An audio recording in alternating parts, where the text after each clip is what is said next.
Hello and welcome to this Last and Size Don't podcast. play with your toys, kids. Okay. Hello and welcome to this Last and Size podcast. I'm your host, Dekil. I'm not Evie. Again. I am you did this Dekil. last time. Yeah, I know. With my co-host, Evie. And today, we're reviewing... What are we reviewing, Deco? Today we're reviewing Fight Club. Yes. The classic. Very classic. Very, very interesting movie. Very interesting movie. Which is not at all what I thought it was. You too? I was very surprised that I was like, I thought I had an idea of what Fight Club was. Yeah, exactly. Because the name Fight Club, rule number one of Fight Club, don't Yeah. talk about Fight Club. And I was like, okay, this shit's gonna be, it's like gonna be interesting. Like I thought it was gonna be more of an action kind of like Fighting masculine movie. Which, to be fair, when you think about it, it kind of is. Yes. But it's a lot more. It's deep. It's a psychological thriller, I think. Okay, I guess you could call it that. Yeah. It's a thriller. It gave me the thrills. Yeah. The movie's about this guy who works at a car company, and he's an insomniac. No, but an insurance company. But it's not cars. It's an insurance? I thought it was an He insurance company. he like does show of cars though. No, It might be car insurance. car insurance. Okay, car insurance company, and he's an insomniac, and he's a very analytical person, and he kind of narrates the story. Analytical. What makes you say he's analytical? I think he's very analytical. He's very like, it's like the boss is wearing the yellow tie. It must be Tuesday. Oh, he's very, I guess so. He's very descriptive. He's very observant. Yeah. Yes, very observant. Okay, that's true.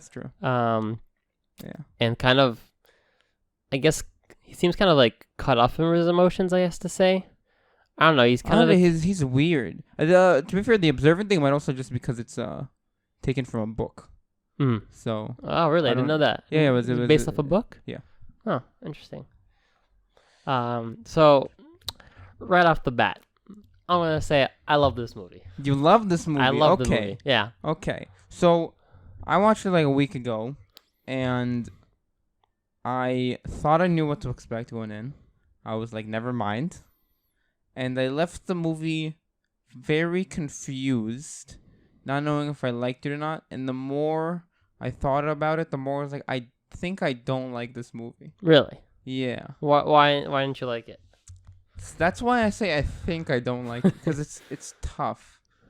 But I think part of it is just because it's not what I expected at all. Out of like a movie called, I thought it was not at all what I expected. The plot was like, what the fuck is this? I was very confused, and it was like it was a cult. It was just a weird cult with Brad Pitt, but really Brad Pitt is Edward Norton, and then I don't know. It was just a weird. It was just a very weird movie. So I don't know exactly what I liked or didn't like about it, but it's tough to say. I forgot. I saw that one of the actors was Edward Norton. Yeah, which is the talk show host. Is that the same guy? I think so. It might be. And I was like, okay, I'm gonna see him, and I didn't recognize him. I didn't realize he's the narrator. Well, he's the main actor. He's the main guy. I didn't know that. That's him. Yeah. Huh. So that's interesting. Yes, it's a very interesting movie. It's just like, what the fuck? I have a question. Did you notice when you were watching the movie that they never said his name? Did you realize that? No, I didn't realize that. But when I thought about it, I was like, what's his name? Like, what is his name? Okay. And I thought it was very, like, I also saw a video that explained some shit.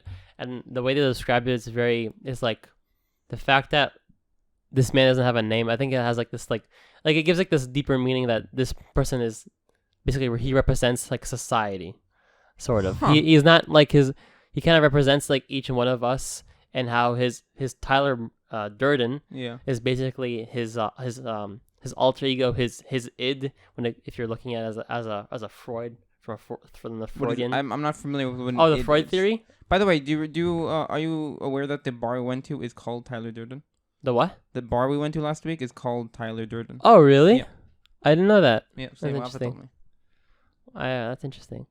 So the Freud theory is basically, I'm gonna butcher this a bit, but he talks about. I mean, there's a bunch of like, I want to fuck your mom, some of the weird shit. Let's skip that shit. He talks about how their consciousness is built out of three things. You have your id, which is like your ego. Mm-hmm. It's called id. You have. Oh fuck! I don't know. There's two other ones. Okay, the main one you want to. Okay, just stay there's with the id, which is alter ego. You have yourself, which is like it's not yourself. It's like your thinking self. Okay. Your conscious self. Oh, bro, I need to bring this up. Let me. Okay. You want to bring this up? Yeah, sure. Okay, I'll zoom through this shit. Yes. What is it? It's called just right Freud Theory and right id. ID. ID. Yeah, try. Yeah, it's pronounced id. It's written ID. Look at maybe Google Images. I think there's probably one. The id is the personality component made up of unconscious psychic energy that works to satisfy basic urges, needs, and desires. Okay. Do you see the other ones as well? So it says Freud's id, ego, and superego. Oh yeah. So there's you have. Wait, what was the first one? Id, ego, and superego. Oh, so you have id, and you have your ego, which is a you, I think, and your superego, something. I don't remember. According to Freud, the ego develops from the id and ensures that the impulses of the id can be expressed in a manner acceptable in the real world. The ego functions in the conscious, preconscious, and unconscious mind. What the fuck is preconscious? I don't know. The ego is a component of personality that is responsible for dealing with reality. Mm-hmm. And what's the superego? The superego begins to emerge at around age 5, the age where you probably start fantasizing about your mother, according to him. Holds the internalized moral standards and ideals that we acquire from our parents and society. Basically, our sense of right and wrong. Okay. So basically, there was a comparison of basically this Tyler Durden character is basically the id of the narrator. Basically, who's the narrator is. But the narrator is Tyler, you realize. Yes. Okay, but okay. I'm saying. I get what you're saying. Okay, I'm saying the narrator is like the ego, like not the like he's himself, and basically Tyler's everything he wished he was. Yes. Everything. Okay, that's true. And like basically everything he like wanted to obtain, like the natural. It's his dream self. Yes, I think exactly. That's a good way to describe it. Yes, and basically, yeah. Which was, I think, it was just very interesting. The whole concept was kind of a mind fuck at the beginning, because at the same time there's a bunch of scenes where I can't really explain what the hell just happened. Yeah. But I like how there was a lot of foreshadowing about this. Like they had the same briefcase. I didn't realize. Well, you know what the biggest thing, which when he said it, I was like, wait a minute, was when he beat himself up in front of his boss, and he said, "This reminds me of my fight with Tyler." Do you remember that? Do you know what I'm talking about? The scene where he beats himself up. Yeah, I know what you're talking about. Then, during that scene, he says to himself, it reminded me of my first fight with Tyler." Mm-hmm. I don't get it. Later, they show you that he was beating him. You know remember the first? Yeah, he was beating himself up. Yeah, so it's the same thing. Ah, nice. Yeah, I think it was. I like the foreshadowing that there was there, like the whole, like when Marla was over, tell her I'm not here, and then his whole like dream when he like actually like he like had sex with Marla, but he didn't really know, he like didn't understand what was going on. I think it was very interesting. Some things like I don't explain, like what I can't be explained, like the scene with the airplane, what he was just talking to like nothing when he was on there. It could be that he was imagining himself. Yeah. I mean, there's a lot of that. I don't think that's the weird part. He was probably alone in that flight. Like probably the easiest explanation is there wasn't actually anybody sitting next to him. It was an empty seat, and my dude was like didn't have any sleep because he was what do you call it again? Insomniac. Yeah, he was insomniac and he's fucking batshit crazy. Yeah. And you just imagine that dude. Yeah. I like the when there's like a part where he narrates, where he's like sometimes he like talks about how he's like falling asleep and like appearing in different places. Yeah. And sometimes it's like, do you like if you fall asleep and awake in a different time and place, Kate, would you also become a different person? I don't know. I don't what. I don't get what that he means. says like basically if you go to sleep and you wake up in a different time in a different place, like like you have moved, but you don't remember Yeah. it was you, that means you can wake up to a different self, to a different you. Okay, yeah. Which I see that in the beginning, which is I think it was very interesting. Yeah. I think overall, like, okay, let me go over the things. First, let's go over the things I liked, I enjoyed as a viewer of the movie. I really liked the fourth. He kind of like was breaking the fourth wall with us. The narrator. Probably. Yes, Yeah. I like that. Okay, Like you like heard his thoughts. I like Yeah. that part. I thought it was really interesting, and he had like a lot of interesting things to say. I like he was telling it from a story. I like the fact that it started with a cliffhanger, basically. What do you mean? The first scene was just like you just see him like. Right. That's true. Yeah. I like that. True. Like that was. I think it was a real. I like when movies do that when it's just kind of like you have the first scene and you're like, how did I get to here? What else was really nice? Characters were interesting. Characters were very interesting. Definitely interesting. Very interesting. Yeah. What else? Yeah, I don't. It's a weird. I don't know, man. It's just a weird movie. It's just a weird movie. Mm-hmm. I don't know what I think about it. Mm-hmm. Strange. Can you what do you think of the fact that he shoots himself in the head, but he's pretty much chilling after it? I don't get that part either. The ending was a little bit. I feel like they kind of put themselves in the corner there a little bit. I don't like. I understand he like shot his jaw basically, which is why he was alive. Mm-hmm. But it was still kind of. Yeah, strange. I don't know either. But actually, you just now said something that was very interesting. Remember in Tyler at the beginning when it was him that burned his hand, but Tyler burned his hand. Remember with the cyanide or something it was. Yeah. And he basically said, in order for you, once you he said something about like once you are not afraid of dying, then you'll finally be free. Yeah. And when he shot himself, he kind of freed himself. That's interesting. Yeah, I guess so. I didn't think about that, but I just thought just now it came to me. I think it's really interesting. I like how the movie is just kind of like there's a lot of interesting things, bits and pieces. I really liked. I mean, I have a bunch of notes here. Okay, there's a few quotes here first that I really wanna say. Tyler says once, "Things you own end up owning you," which I think was a beautiful quote. Which I think is it's like a lot of. There's a lot of themes of like consumerism and like that really stick out and kind of reflect on how we are as a society, especially like nowadays.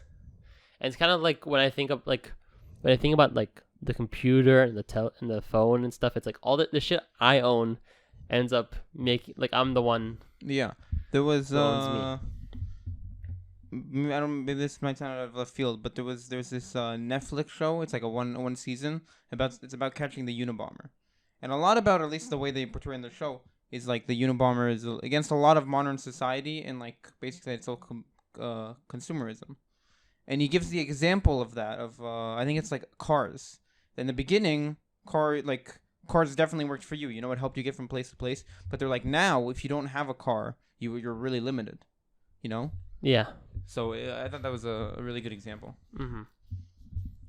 Yeah, it's a lot of things like that take like so that is the whole part of consumerism. I like how and actually like I don't understand how it happened, but he blew his own house up. Yeah. So I don't know how I was gonna bring that up. You know what that means? That means my dude was batshit crazy a lot before the plane ride. Because he came back to a blown up house. That's true. Wait, so is he the one who? He definitely blew up his own house. I know, but when did he do it? That's what I'm trying to I don't. Maybe it was I don't know. That's what I'm trying to figure out. I guess there's always the possibility that he came back from the flight. He blacked out. Bombed this place, got in a cab, went home even though he was home, and then I don't. The only scenario I can see is that he set it up to be blown up before, like when he left the airport. Yeah. I don't know. Or maybe it was a freak accident. But I thought the cops said they found No, they found evidence that it wasn't a freak accident. Yeah, exactly. It was definitely explosives. And also Tyler Durden says, I blew up your house. Mm-hmm. So. Yeah, but there was a part where it was probably just very weird, and now it kind of made a lot more sense to me. But basically, he found out Tyler blew up his house, but he was kind of like, I think he told the police. He didn't care that much. He didn't care at all. He was like, I think he even said I might have blown up my stuff or something like that, or I blew it up. Yeah, he did say something weird there. Yeah, right. Yeah, and I was really weirded out by that until I realized he is Tyler, actually. Whoa. But that was really interesting. Like, the whole part of consumerism that really kind of engulfed, and I think also there's two themes: the consumerism, and I think people's I don't know what it is, but men, people who came to Fight Club were kind of men who all kind of shared this feeling of, I guess, inadequacy or unsatisfaction with their life. Yeah. I think it's something that really, I mean, I kind of resonated with me. I'm not gonna lie. It kind of the whole narrator and Tyler. By the way, how do you know his name is Edward? Because I know the actor. Oh, you're saying the actor's an actor. Edward. Okay, I thought you said the character's called Edward. No. The whole point with Tyler, I think is a very, I don't know. To me, kind of it resonated a little bit. I can kind of see myself in the shoes of the narrator, where I'm seeing this world, and I kind of fantasize about the person I wish I was, and it's kind of as a man, not a man, sorry, as a human, you have all these urges, and some of the things you don't do out of, I don't know, society rules, or just out of fear. But Tyler Durden's basically this narrator's self being I don't care, and I will free myself from that shit. And I think it's, and kind of there is he also kind of fantasized of trying to become like Tyler. He wants to become. I mean, it's, I would say it seemed like the first half of the movie, he wanted to be like Tyler. Yeah. And then he kind of felt betrayed by Tyler, and then he was kind of he wasn't trying to. In the beginning, it wasn't that he wanted to be Tyler, but he also wanted to be liked by Tyler. You know. Yeah. And then in the second half of the movie, that was less important to him. Yeah. So I think those two themes, which really I think were really prominent. Yeah. I mean, I think in general, it's a prominent thing in today's society. You know. Today's society. All us I can't think of the right word, but it's hard to, cause take the narrator in the beginning of the movie, where he has a job. It's obviously a good job, cause my dude is just buying everything from IKEA. Yeah. But the point is he has a good job, which in our world is considered a good thing. But then it's it's literally all he has, and he's trying to, by consumerism, basically fill the other holes in his life, and it just doesn't really. It gives him the illusion, at least in the beginning, until he blows it up, that it helps him a bit. But he later realizes there's no point to it, and it's it's a big I think it's a big problem, because if you think about it, it's you get a good job, what do you do after that? Do you know what I mean? Okay, Tyler has a talk about that, where which is, I think is interesting, where Tyler's talking about his dad, and he's I called my dad, and dad said I have to get a degree because he didn't get a degree. So he said Tyler said I got the degree. That's true. And then he's and then he calls his dad and is okay, got the degree, what do I do now? Get a job. And then he gets a job, and then he calls the dad, and he's what do I do now? And the dad's I don't know, get a wife. That's an interesting scene when you think about it, from the whole the fact that both of them are the same person. Yeah. Because the narrator says I never met my dad. Yeah. So that's interesting. I wonder which one is true there. I think because if we're gonna look at the fact that Tyler Durden is basically what he wants himself to be, I'm assuming that's kind of he just. Do you imagine that he had a dad? I'm not imagining, but he basically in his in his ideal world, that's the relationship with his dad. That's the way he'd see his relationship with his dad, being as someone who can like call to and stuff. Okay. I mean, I don't know. I don't really know about that because it was also kind of like I was thinking about that. Like, how does Tyler have his own have his own dad? But that was interesting.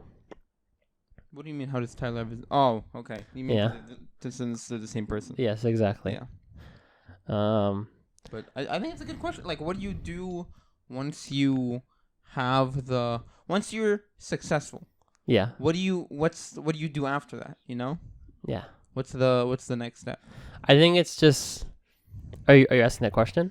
I guess so. Yeah. I think it's. I don't think you need to ask that question if you enjoy what you're doing. That's true. That's a great point. Because it seems like a lot of, I mean, also in the movie, like all the guys who are working at their jobs and they're like good jobs, and the narrator himself, they're all like miserable at their jobs. Yeah. It's so it seemed. And that's why I think that's why they escaped a Fight Club to find this, like, I don't know, something that make like Tyler was saying this, something to make them feel alive. Mm-hmm. I don't know if he said this. Oh, but also there's another quote by Tyler that I really liked, is that we buy things we don't need with money we don't we buy things we need with money we don't have to impress people we don't like. Yeah. That's also. I think that was a beautiful quote. I love that one. Yeah. It's a very.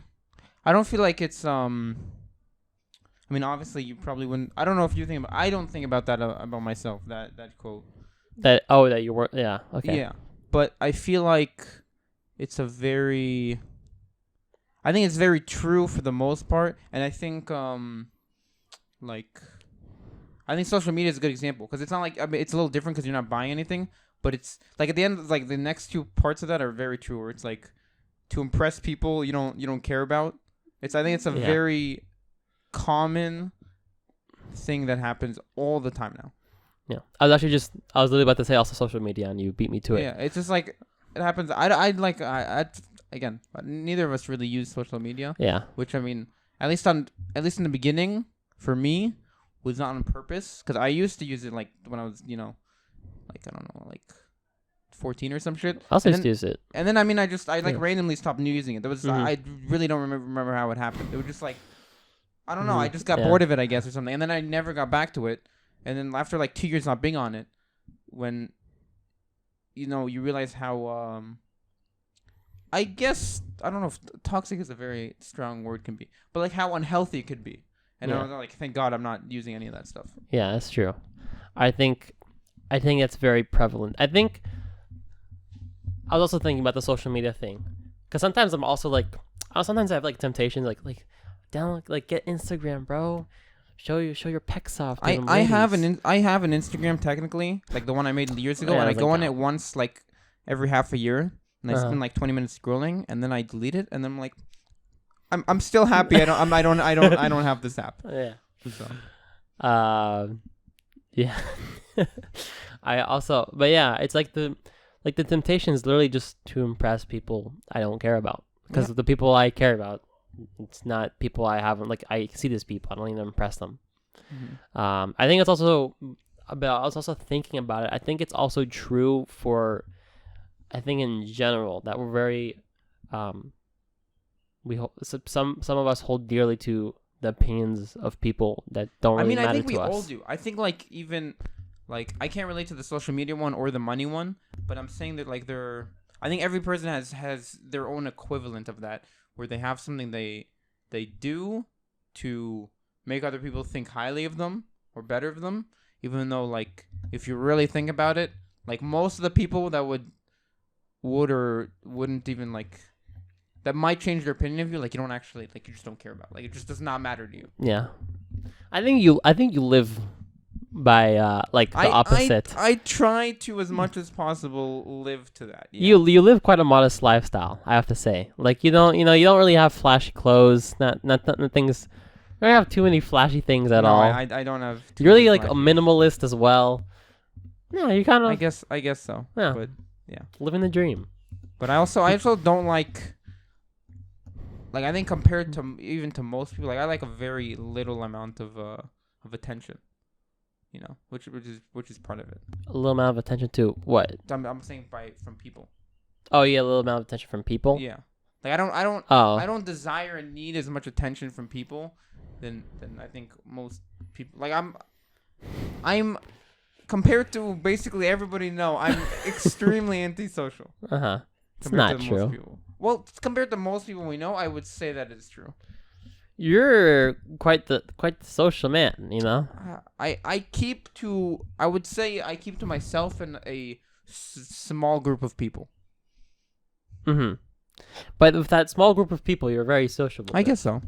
That's a thing, you know. You might not be, you know, very, I guess, as open to being friends with new people. Yeah. Or maybe you're probably not even looking for, like, you're not probably looking for that at all. But the people that you are friends with, you are very, I don't know, you ask me to hang out a lot. That's true. I just know you're lonely, Deco. That's what it is. You do know I'm lonely. I just Mama Deco gives me some big bucks on the side, you know. Yeah.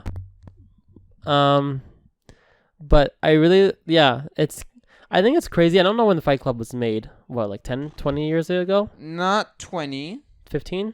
So I think somewhere around there. I think it's crazy. I think it's early 2000s.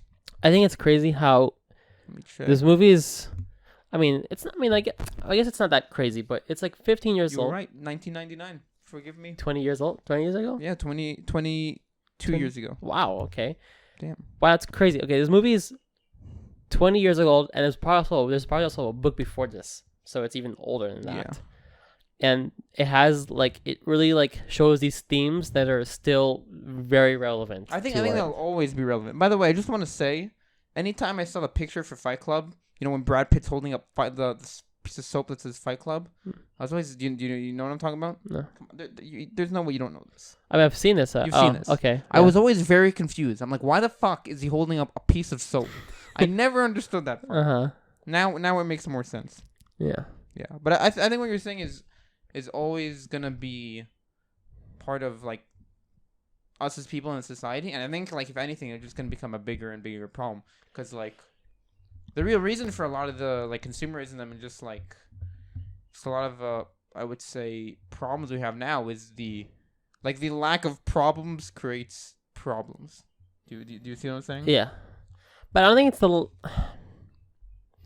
know if it's lack of problems because there's a lot of. You can find a lot of problems. It's just that maybe we're not in the right because we're in a very comfortable environment. Then it. Well, I'm not saying no problem. I mean, I guess no big personal problems to oneself for the most part. Like look at Edward Norton. Like look at the narrator. Besides the fact that he is insomniac. Yeah, he's insomniac. He doesn't like, at least by like he is like by the very basic needs of humans. Besides, I would say the social one, which to be fair might be like one of the biggest aspects. He technically has every other, like he has shelter, he has food, he has water, like he has everything he needs. That's true. But that's the thing. Like, there's like a psychological theory about how like you have the pyramid of needs. Yeah. So you have like all the basic ones, but then you have like the social ones. But the thing is, the narrator, he's very, like, he doesn't have anybody in his life. Yeah, that's what I was saying, though, besides that, which is it's a big thing when you have, like, literally nobody. Which is crazy. And also, he doesn't have sleep. And sleep is a huge factor. Yeah, sleep is crazy. Here, it's called Maslow's, no, that's motivation amount, whatever the fuck that is. What the fuck is this shit? Hold on, I'm very confused. Maslow's hierarchy of needs. Bro, this is not what I was looking for, but I just want to say the highest thing on the pyramids is transcendence. Where is this? You don't see it? No, it's like... What was I gonna say? Oh, no, there we go. Okay. So it says the base is physiological needs, food, water, warmth, rest, safety needs, security, safety. Yeah. Belongingness and love needs. intimate relationships and friends. So basically, like, let's take the narrator for example. Yeah. The first two he has Besides food, he has sleep. water, he has warmth, he has rest, he doesn't have rest. Yeah. Right. So okay, that's a good point. Then he is missing one of the. So maybe that's different actually. Esteem needs, prestige, feeling of accomplishment. Okay, you definitely didn't have that before. Achieving one's full potential, including creative activities. So like, if we just looked at this for example, I would say most people, for the most part, have the food, water, warmth, rest, security, and safety, right? Yeah. Maybe they're missing one out of those 6, but for the most part, they have that. Yeah. And then intimate relationship, friends, it starts to... Already there, you start to vary. Mm-hmm. And then I guess prestige... But that's the thing. So like in esteem needs, which is like the second lowest, I think, technically, it says prestige. But what does that mean? Because like, I think... You can get a really good job, which gives you prestige, but like you don't have the feeling of accomplishment that you would think would come with it. And what is it worth? I think prestige is being valued, right? I think it's being valued for something you do. I thought it's more like a status, which well I guess is kind of what you're saying. But if you have a successful job, I would say that that's you having prestige. That's true. I think it's just not the right word for it. I think maybe they have the explanation to prestige. I remember learning. I was during my year of volunteering. I taught this to a kid, and I remember going through the pyramid. I think that prestige one was I talked about being valued and stuff, and being like valued for your work, or something that you did. Okay. This pyramid is very interesting. Yeah. Yeah, it is an interesting pyramid. But yeah, it really, I mean, you can see there though. I mean, the narrator is really not having much of any of that. Yeah, that's true. So the safety needs and the physiological needs are, they're the basic needs. So it's true because he's missing one of the basic needs. Yeah. But my point is, like, I think most people definitely have the basic needs. Mm-hmm. And that's true. It's still a huge problem for them. But yeah, so people have the basic needs, but I think, well, actually no, but you have safety, security, right? There's food, water, warmth, rest, security, safety. That's like right. First of all, if you live in a home, and you're not like dirt poor. You have those things, you know. The security one is like a little bit different because if you live in like a bad place, bad neighborhood, something that starts to change. And I could say even like for us in Israel that changes because like every 2 years we have fireworks over the summer, so that changes. Although some people would also argue that outside of Israel you'd feel that you feel less secure since That's true. Surrounded by because everyone goys. Yeah, I was gonna say because everyone loves the Jews. Oh yes, exactly.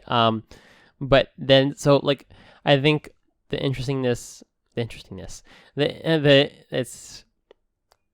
interesting. So you have a lot of in this movie you show a lot of people who have all these basic needs, but like they're still looking for something. They're like they feel like they're just not there's like a void and they're just trying to fill it somehow. And I like how there's like this talk of like. The narrator states as well. Fight Club is not actually like the solution. It's just another escape. Yeah, I guess that's hard though because if like what is the difference between a solution and an escape? Dude, like I do you see what I'm saying? Yeah. Like why is it an escape and not a solution? Now for the fact like you can if you're really against fighting, you can say the fact that they're beating the shit out of each other, and I mean the narrator like practically kills the dude. You can say that's the reason it's like not it's not a solution. But I some people would disagree with you.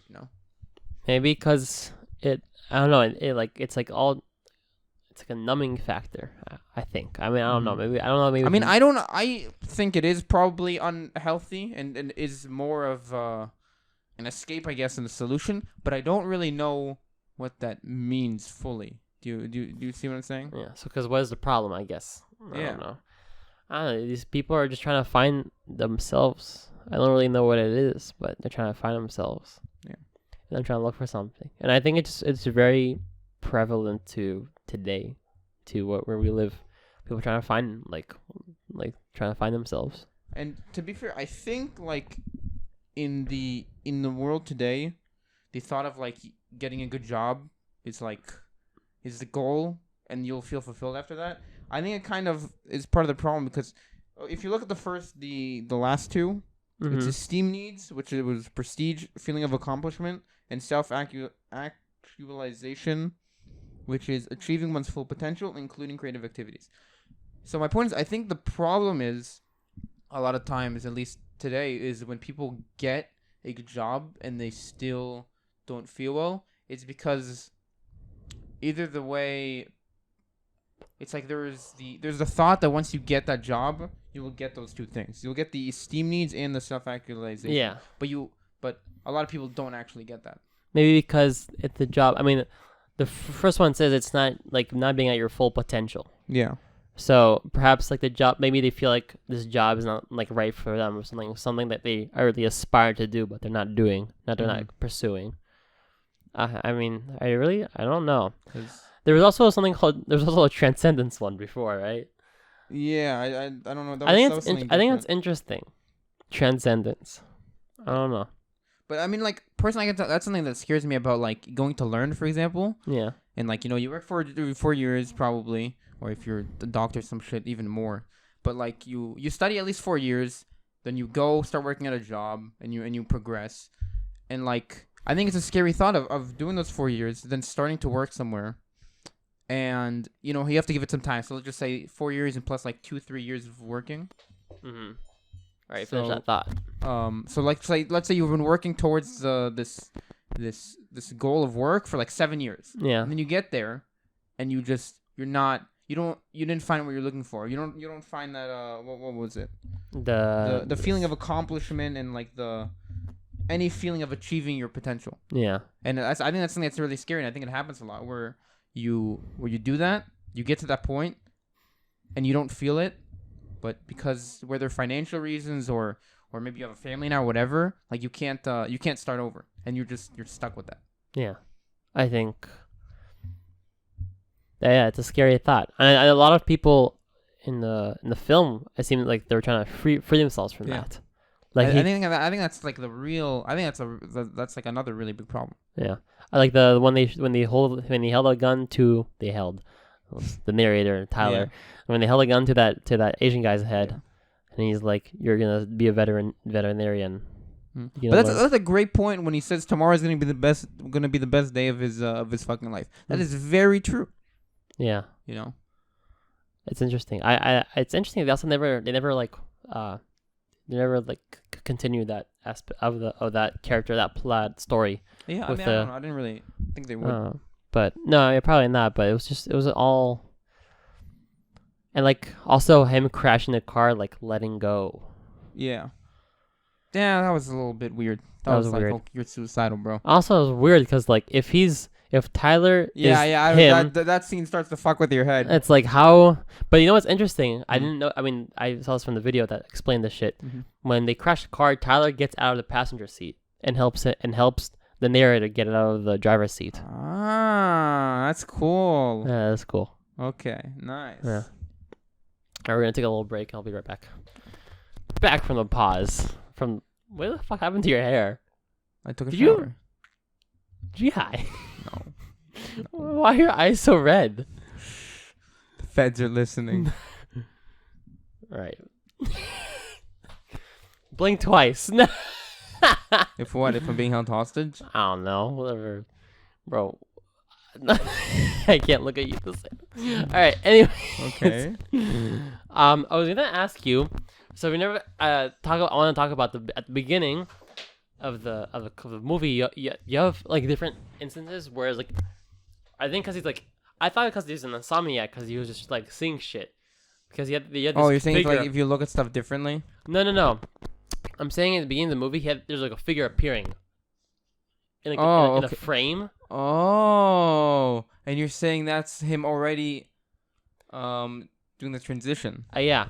So I didn't realize who the figure was. I was trying to like stop it on the mark that like at the figure, but I couldn't see who it was. Okay. So I don't know. So I just gave up. but apparently it's Tyler.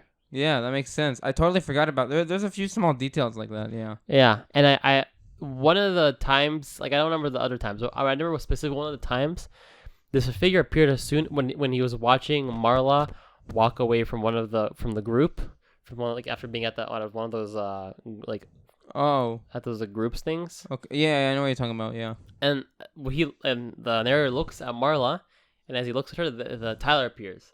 Yeah. And kind of to show like, I think it's kind of like to show like that Tyler is like when he has like that urge to he sees Marla, he has like that urge, I guess, to go after her, and like I guess that's Rep Tyler basically doing. Basically, okay. that's his. That's when he like switches. I mean, I guess because he like he said, Tyler and Marla were never in the same room, other when they were having sex. Yeah. And basically, Tyler's the one who took over when they were in bed together. Yeah. Bro, but I don't know. All those scenes with Marla are really weird, because it's like they had sex, then they come downstairs and he's a different person. Yeah.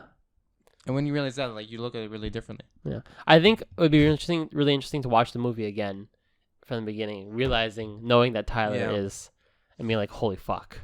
Yeah. But I don't want to watch it again. All right, so I want to ask you a few things. What do you think of the whole Tyler is the narrator?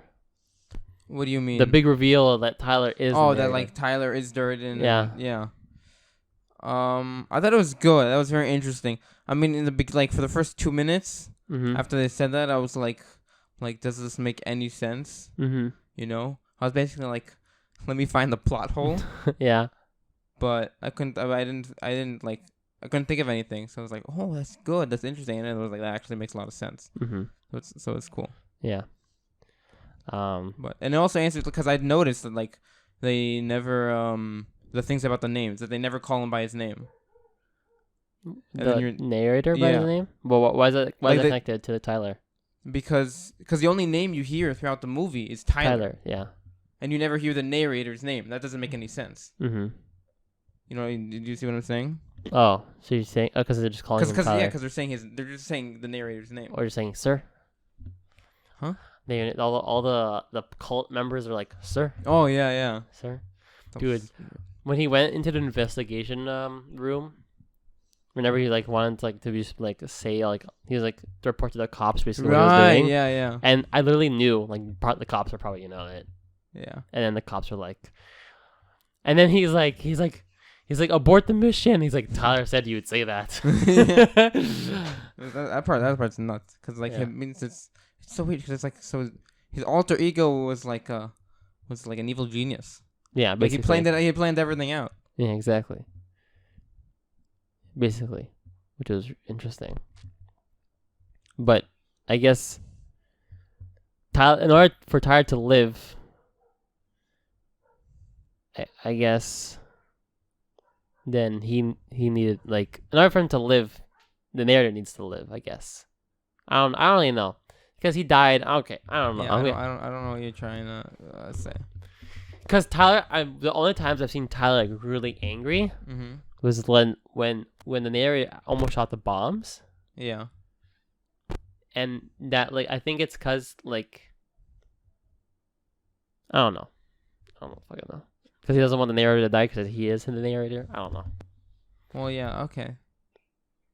Oh, I see what you're saying. Yeah, that makes sense. Yeah. And then the fact that Tyler had the gun, but technically that means he had the gun, and he realized that shit. Oh, and you mean in the end when he like took the gun from him, basically? Yeah. I still don't get how the whole killing him thing was very weird. Yeah, but there's a saying, like, people were like, I heard this from the video that I watched, that basically Tyler and the narrator was basically Tyler was kind of a carnation, a kind of an humanization of all the urges, and all the basic, like, the basic urges that he had that never happened, and he was kind of like kind of like the Freud thing with the id and the ego. How the ego is like the thing that makes everything all like socially acceptable. Yeah. And balances the shit out. And the fact that they were separate at the begin, from the movie, they were separate things, two separate entities. Okay. And then after he shoots himself, the theory that he become the id goes back into him, he finally became whole again. He became whole again. Yeah, exactly. Yeah, I was gonna ask you. I wonder if it's like they make him that he's whole again at the end, or that he's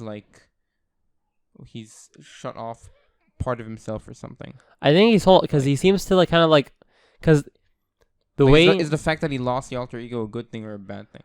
I think he didn't really lose him. I think he became him. It all became him again, because at the end we see him. He takes Marla's hand. Yeah. And he kind of comes to acceptance. He accepts everything. And it still shows that he has I guess that makes sense too, because it also shows his the alter ego side with Marla, exactly. And then also they still watch the explosions. Wow, this is beautiful. Yeah. So maybe it does it shows that they merged. So I think honestly, dude, movies deep. I have to hand it. The movies. Yeah, it is. It is. Deco, you've made me like the movie more. Yeah. Yeah. Oh wow. Yeah. I mean, I don't know. I was very enthusiastic. I watched it I watched it right before going to sleep. And also before if I watch a movie right before I go to sleep, I can't get tired. I have a hard time falling asleep. The movie is such a curveball from everything I thought it was before I'd seen it. Yeah. It really threw me off. It was really from the first scene to him starting narrating everything, and I'm like, what? I thought the first scene was okay, shit's gonna be some action shit. It's just gonna blow, yeah. And then all of a sudden, it's just him going to deaf groups. The deaf group part is, I don't. What is that What? He goes to these. He goes to groups. He goes to these support groups, and that's where he finds his his release. Yeah. What is? I don't get it. So there's also a theory from watching the video. A lot of this video shit coming in. That he has this infatuation. It seems like he has this infatuation of death. I think in general, I think this is a theme that occurs a lot about him Tyler being you must free from must free from being. There's an interesting thing I just thought about.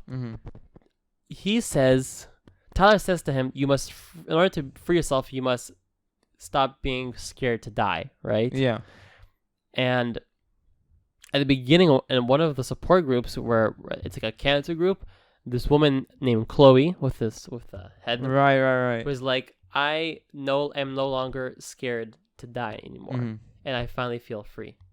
Yeah, which is interesting. And then it's funny because then she's like, I'm lonely. Yeah, but no one wants to have sex with me. Wow. Yeah. That was a sad one. But I couldn't see it at the beginning, but I kind of now it makes. I mean, obviously at the end you obviously realize it.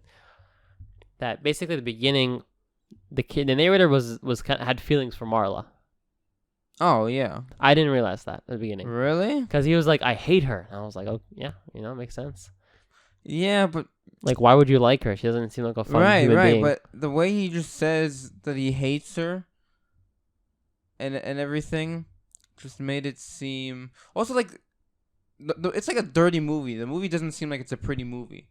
She's like a dirty character. Yeah. So it kind of fit for me. It made sense. Okay. So. I guess so. It was honestly just strange for me seeing her, that actress, because she to me is what's her name, Bellatrix from Harry Potter. Oh really? She's a crazy bitch. Yeah. And that's why I see her. So that's very. Right, and she's also a crazy bitch here. That's true. Yeah. It is kind of funny. Oh my god, when Tyler there was the one thing where he said in bed, she said some crazy shit. She said, I haven't been fucked since grade school. Oh my god, that was dark. That was really dark. Her character is really dark. But I think it's also the fact that he's there's this theory that he's fascinated by death, that he also finds this woman who's also kind of in the same place as he is. I mean, it would make sense because Like, think about it. She was in love with him. And, like, he lived a dirty-ass life. Yeah. You know? Like, in this shitty home and just always bloody and stuff. That's true. Yo, it's crazy, bro. Yeah, I don't understand how he found the house, though. Oh, I also... Something like it was rented in his name, though, was what I understood. So well, yeah, because it's registered under Tyler's name. Yeah. So he did all of it when he was like asleep / being Tyler. Yeah. You see what I mean? Yeah. Some of it was like you see later on when he goes to the cops, for example, that like he planned this. Like his alter ego had like plans. It didn't do everything like It didn't give to all the urges. You know, it was also careful, and so that's what happened before, right? Where he set the bombs or whatever in his house. Yeah. Like a while before, and the same thing with I literally forgot what the other example was.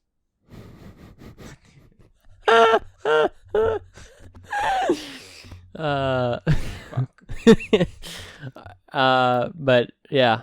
So wait, what were you saying about the fact that he planned it? That he was careful? Yeah. Ty was careful? Yeah. But I think it's just in the sense that it's just the man's trying to like accomplish something. I don't know. It's accomplish something that's, I guess, unholy. No, yeah. I don't mean careful. Like his character still wasn't careful, but I'm saying like he was careful in protecting his like urges and making sure he can still feed off of those. Because the more time he's Tyler, the more time he can feed on those urges. That's true. So it was all in the name for the urges. So you're saying the fact that Tyler blew up his apartment was so he could have urges? Yeah. To be more Tyler? Exactly. Because think about it. Oh, that's what brought him to Tyler. Yeah, that's where he met Tyler. Wow. Yeah. That's good. That's really good.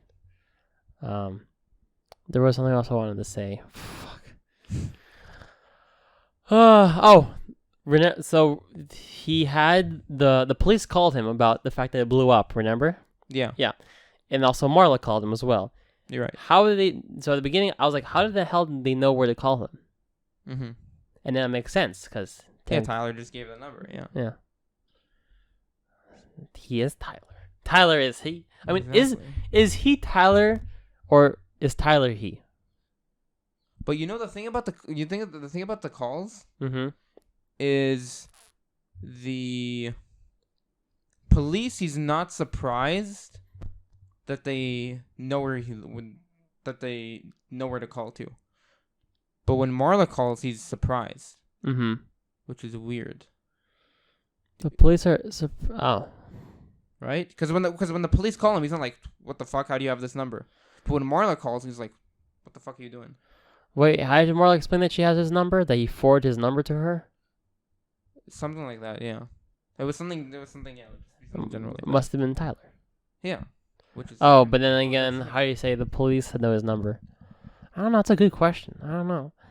So this movie's so weird, bro. It's weird, but I liked it. I really did like it.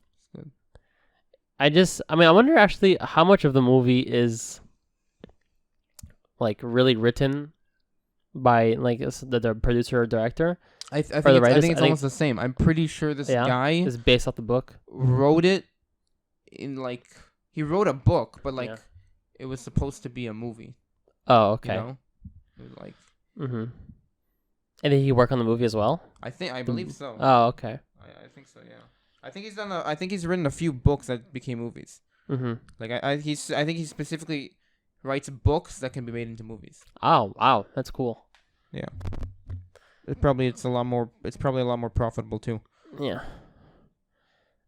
Honestly, so I really liked the movie. Was good. I liked the twists. I liked the knots.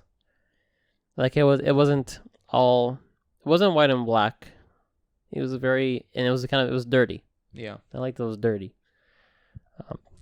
There's a lot of themes that were brought up that are very,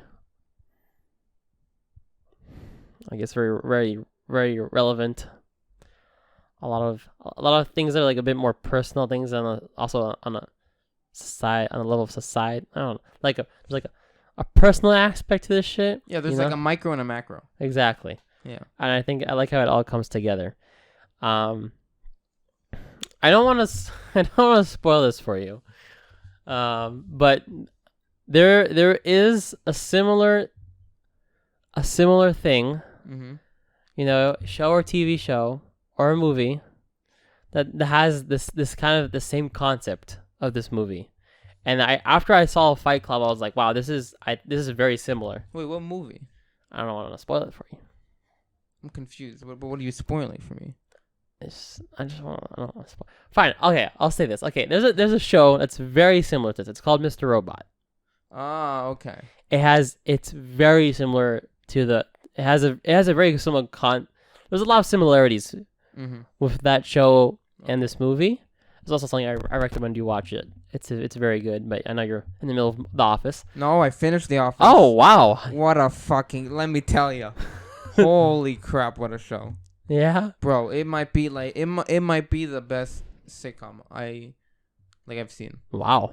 It's really, really good. It's like all the right? Like Community is amazing, but out of 6 seasons, there's only 3 amazing seasons. Mm-hmm. The Office has at least 6 amazing seasons. Damn.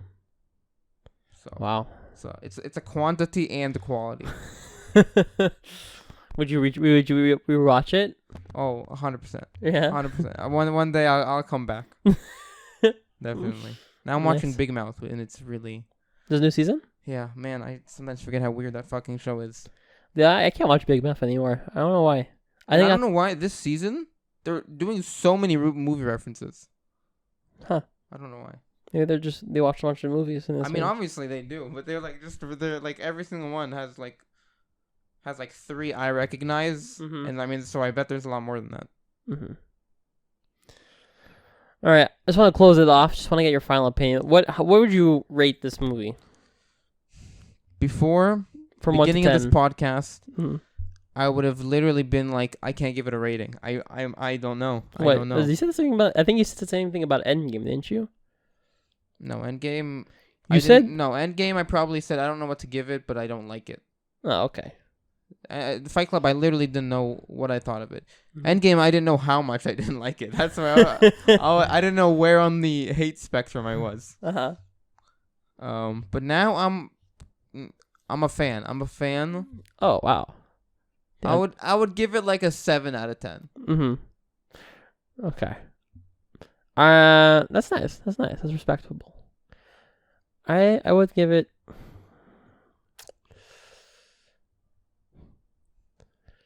Man, I don't know. I would give it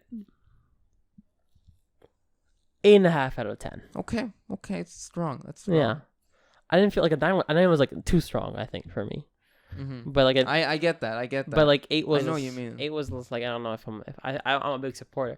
Like also the movie, I don't know. It's not my favorite movie. It's not my favorite movie to watch. It's a movie to fuck me up. Yeah, it's a movie that leaves you thinking, but like it leaves you thinking. Yeah. It's not one I want to think about again. Yeah.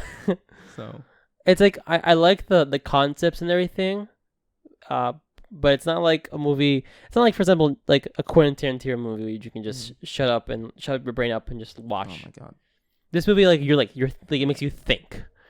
It does. It does. So I like that. I liked it, but it's not like because of that factor, I wouldn't give it a 9. That's what I'm saying. It was a bit too deep for it to be a 9. Okay, I get that. But I loved it. I loved it a lot. I'm really glad we watched it. Like, yeah, that you told me to watch it. That was phenomenal movie. I don't know. I saw the name of the director. I didn't recognize it. Oh, David. Dave Fincher's bro. I didn't know if to bring it up or not, because like I would be like David Fincher and you'd be like, I don't even know who that is. Yeah, I don't know. But this guy is really. He is the director of House of Cards. Oh. He directed another Netflix series called Mindhunter, which is amazing. Oh, wow. And this guy has done some really good fucking... He did Fight Club. He did Seven, which I didn't like, and I don't know if you saw it. What, the movie or a show? Seven. No, it's the movie. 7. With Kevin Spacey, Morgan Freeman, Brad Pitt, Gwyneth Paltrow. What's it about? A serial killer. No, I don't know. Kevin Spacey's in it. Kevin Spacey's always a good thing, But especially if you're in his basement. I didn't like it. And what? I said Kevin Spacey's always a good thing, especially if you're in his basement. Oh God. We watched it over Zoom. We did a Netflix party. Oh, okay. We watched it, and I don't think any of us liked it. Really? Okay. Yeah, but I think it's from what I understand, it's a well-liked movie. For the most part, people like it. Gone Girl, which I saw, it's a really good movie, and also leaves you going like, what the fuck? Mm-hmm. Zodiac I watched also is really good, and there's some other ones here, and they're like all he does is really good movies. Wow, that's cool. Yeah, dude, it's crazy how the Zodiac. No one knows who the Zodiac killer is. They had a breakthrough, I thought. Yeah, I never recently. Really recently? I believe so. They were still working on that. They were still cracking that shit. I remember there was a theory about some guy who later died, but they never had any proof. Here. You're right. Wait. A team of former law enforcement members, prosecutors, and intelligence officers that calls itself the Casebreakers said they had determined the identity of the killer responsible for serious murders in San Francisco, blah, blah, blah. So basically this group said they identified who was responsible for it. Really? But the police was like, this is not... They said police have said the investigation into the killings is still open. So someone claimed to have solved it, but the police haven't said that it's been solved. Mm-hmm. So I don't know if they're right or wrong or whatever. And I'm assuming that guy's dead already. From old age. Probably. Yeah. Bro. Nuts. Isn't that crazy? Then you're going to the grave and you're like, I got away with that shit. I got away with killing people. Like what? How many people did he kill? Like, it wasn't that many. Wasn't that many? I think it was like 4. Yeah. Just the fact it wasn't caught. It was just terrifying as shit. Yeah. There was social media. There was like a social media to it because he appeared on the news, and there's a lot of stuff about that. He threatened a reporter, and then he threatened to explode a bunch of school buses. Damn. So he caused a lot of terror, mm-hmm. and then he was gone. Look how he just left. He was like, "Nah, well, I don't know. I wonder what happened. I really wonder what happened in those. Because a lot of times, okay, I don't want to say a lot. Wait, I want to say a lot of times, but there was another really infamous killer who also like they didn't think they'd ever catch him. There's a Zodiac killer, and then there's this other guy. It's the other guy. I forgot what his name is. The other guy. I think I know you're talking about. Yeah, the other guy. I think I know you're talking about. And he I think it's the Golden State Killer or something. He they caught him like not long ago, within like the last few years, and he's like 70 something now, and he has like a family and shit. Oh. And I remember reading something there that like I think the theory is when they get older, the testosterone goes down. Yeah. And they're not as aggressive anymore, and then they don't give into the urges anymore. Something like that. Oh. Like they don't need to kill anymore. As fucked up as that shit sounds. So wait, what did they do with the guy? Did they arrest him? They probably arrested him. Yeah. Holy shit! Imagine. Bro, I feel like. Imagine your grandpa just gets arrested, and you're like, "I was a killer." Imagine being the wife. You would feel so fucking disgusting after you found that out. Oh yeah. That's horrifying shit. I mean, maybe she's in on it. I hope not. Mm. But I mean, like at the very least, the kids don't know. Obviously. Dude, how would you murder somebody and like your wife not know about it? Dude, it's a whole procedure to murder somebody. But they're serial killers. This isn't oops, I accidentally killed somebody. I know I'll probably... No, but they have to get rid of the body, get rid of the fingerprints, like you're gone out nights. Well, they might have also done it before they were... Oh, okay. Which, to be fair, that's not always true. There's people who are like married and stuff, and they're serial killers, and they don't know. The wife doesn't know. It's really fucked up. Wow. That's interesting. They marry somebody, but they'll kill other people. Yeah. Or again, at some point, like the Golden State Killer, the one they caught, like he stopped killing people eventually. Mm-hmm. Dude, how many years does it? Doesn't matter. He's probably gonna die in prison anyways. I think he's 70 something. Yeah, he probably will die in prison anyways. Yeah. I mean, he said no. He killed. He raped. Like, dude is not. He dude raped. He did everything. Oh fuck. Like, what do you mean? All the ones that killed rape, That's not everyone who killed rape. bro. Oh, you mean like the serial killers? Yeah, with serial killers. Mm. I think that's. I think the statistics would back me up on that one. Oh, okay. Most serial killers Oh. also rape. Oh, dude, that's crazy. Dude, imagine like 50 years later, you're like you've committed crimes and then nothing happens, and 50 years later, all of a sudden, like. I mean, dude, you think about like some of the cases that are solved though. It's purely off of like DNA evidence. So how many murders can you would have gone back with, like longer, like 50 years ago or whatever? That's true. It's crazy.